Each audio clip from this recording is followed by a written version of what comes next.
নমস্কার বন্ধুরা, আজ আমি দেখাবো কৃষক বন্ধু প্রকল্পের যে নতুন ফর্মটি বেরিয়েছে এই ফর্মটির মাধ্যমে আপনারা কিভাবে কৃষক বন্ধু প্রকল্পের নাম নথিভুক্ত করবেন।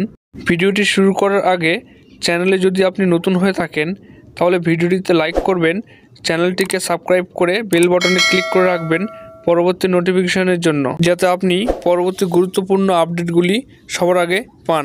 এবার দেখে নেওয়া যাক আপনারা কীভাবে এই ফর্মটি ফিল আপ করবেন। এই ফর্মটির প্রথমে কিন্তু আপনাদের ব্যক্তিগত তথ্য এখানে লিখতে হবে। যেমন ধরুন আপনাদের নাম যেটি রয়েছে সেটি বড় হাতের ইংরেজিতে লিখে দেবেন এবং নিচে কিন্তু আরেকবার আপনাদের নাম লিখতে হবে। সেই নামটা কিন্তু পর্চা অনুযায়ী বাংলায় যে নামটি রয়েছে আপনাদের সেটি লিখতে হবে। এরপর আপনাদের পাসপোর্ট সাইজ একটি যে ছবি রয়েছে এখানে একটি ছবি অ্যাটাচ করে দিতে হবে আপনাদের। এরপর কিন্তু আপনাদের বাসস্থানের ঠিকানাটি ফিল আপ করে দিতে হবে। এই বাসস্থানের ঠিকানাটাই কিন্তু প্রথমে আপনাদের যে গ্রামের নামটি রয়েছে গ্রামের নাম লিখে দেবেন এবং আপনি কোন গ্রাম পঞ্চায়েতে বসবাস করছেন সেটি লিখে দেবেন। পোস্ট অফিসের নাম লিখবেন, ব্লকের নাম লিখবেন, থানার নাম লিখবেন, আপনি যে জেলায় বসবাস করছেন সেই জেলাটির নাম লিখবেন এবং এখানে পিনকোডটি লিখে দেবেন। এরপর নিচে আপনি আপনার পিতা বা স্বামীর নাম এখানে লিখে দেবেন এবং নিচে জন্ম তারিখ যেটি রয়েছে সেখানে দিন, মাস, বছর সেটি লিখে দেবেন এবং 1/1/2025 হিসাবে আপনার বয়সটি কত কিন্তু এই ঘরে লিখে দেবেন। এরপর আপনার জেন্ডারটি কী রয়েছে সেটি কিন্তু লিখে দেবেন, স্ত্রী, পুরুষ না অন্যান্য সেটি লিখে দেওয়ার পর নিচে দেখবেন শ্রেণী বলে একটি ঘর রয়েছে। এখানে আপনি সাধারণ, তপশিলি উপজাতি না তপশিলি জাতি না অগ্রসর শ্রেণী সেটি কিন্তু এখানে লিখে দেবেন। এরপর কৃষকের ধরনটি এখানে লিখবেন। আপনি যদি মালিক হয়ে থাকেন মালিকের টিক দেবেন, বর্গাদার হয়ে থাকলে বর্গাদার টিক দেবেন এবং পাট্টাদার হয়ে থাকলে কিন্তু পাট্টাদারের টিক দেবেন। এরপর মোবাইল নম্বর অংশে আপনার মোবাইল নম্বরটি কিন্তু এখানে সঠিকভাবে বসিয়ে দেবেন এবং তার পাশে বিকল্প মোবাইল নম্বর যদি থাকে তাহলে কিন্তু আমরা বসাবেন, না থাকলে বসানোর দরকার নেই।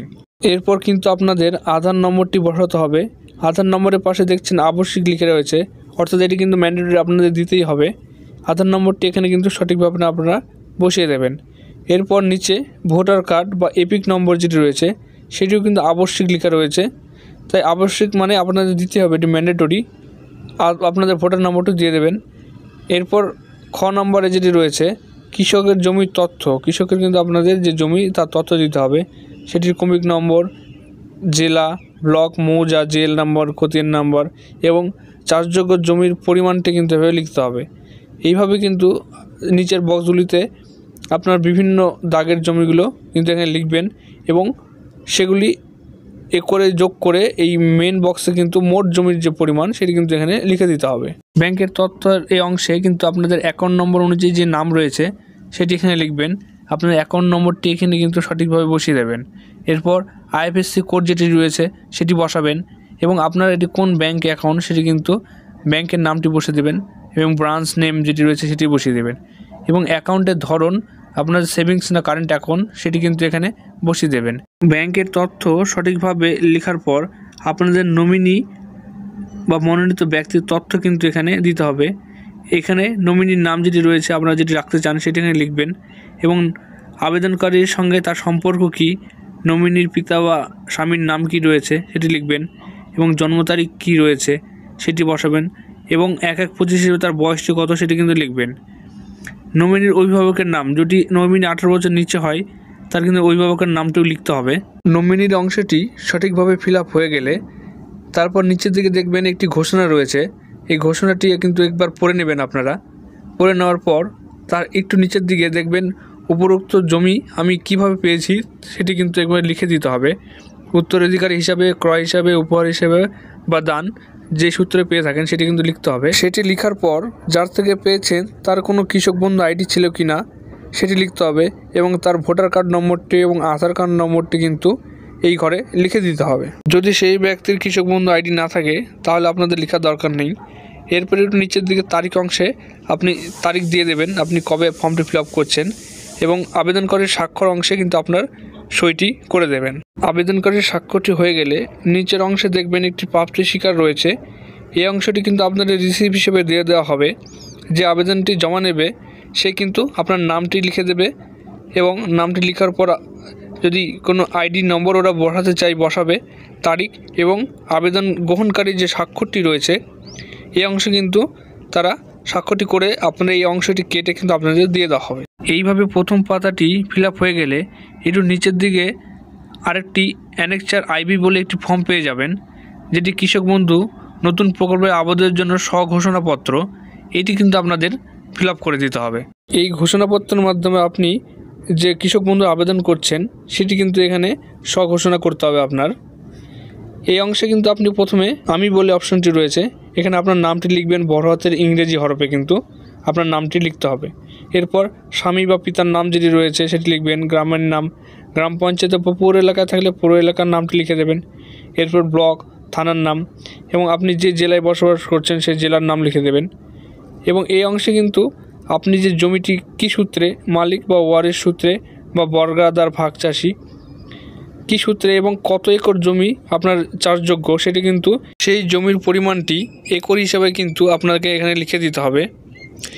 এবং সেটি লিখে দেওয়ার পর নিচে বিবরণ লিখে দিতে হবে, ক্রমিক নম্বর, ব্লক, মৌজা, জেল নম্বর, খতিয়ান নম্বর, দাগ নম্বর।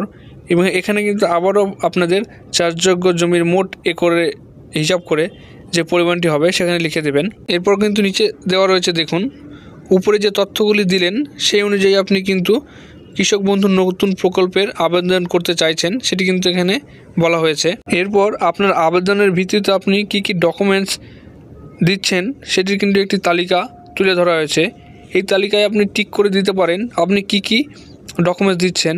প্রথমে পর্যায়ে নথিভুক্ত ব্যক্তির নাম যেটি রয়েছে, অর্থাৎ আপনার যদি রায়িত্ব সম্পত্তি হয় তাহলে কিন্তু আপনার যে পর্চাটি রয়েছে সেই পর্চাটির সঙ্গে দিয়ে দেবেন। অথবা আপনি যদি বর্গাদার হয়ে থাকেন তাহলে বর্গা রেকর্ডে যেটি নাম রয়েছে বর্গা রেকর্ডের অংশটি কিন্তু আপনি দিয়ে দেবেন। এইভাবে আপনার কাছে উল্লেখিত তালিকার মধ্যে যে যে ডকুমেন্টসগুলি রয়েছে যেটি আপনাদের কাছে অ্যাভেলেবেল রয়েছে সেটি কিন্তু দিয়ে দিতে পারেন।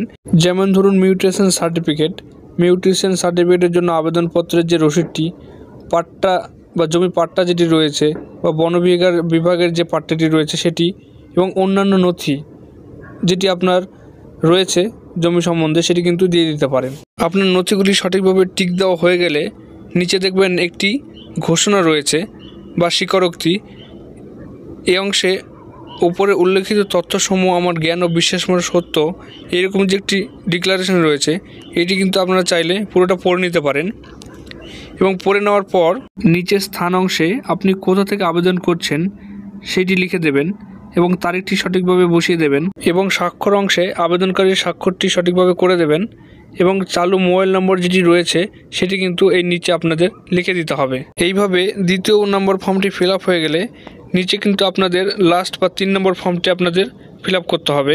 এই ফর্মে আধার প্রমাণীকরণের জন্য একটি সম্মতিপত্র কিন্তু আপনাকে স্বাক্ষর করে দিতে হবে। দেখতে পাচ্ছেন ফর্মটি, প্রথমেই আমি অর্থাৎ আপনার নামটি এখানে লিখে দেবেন, আধার নম্বর যেটি রয়েছে আপনার আধার নম্বর দিয়ে দেবেন।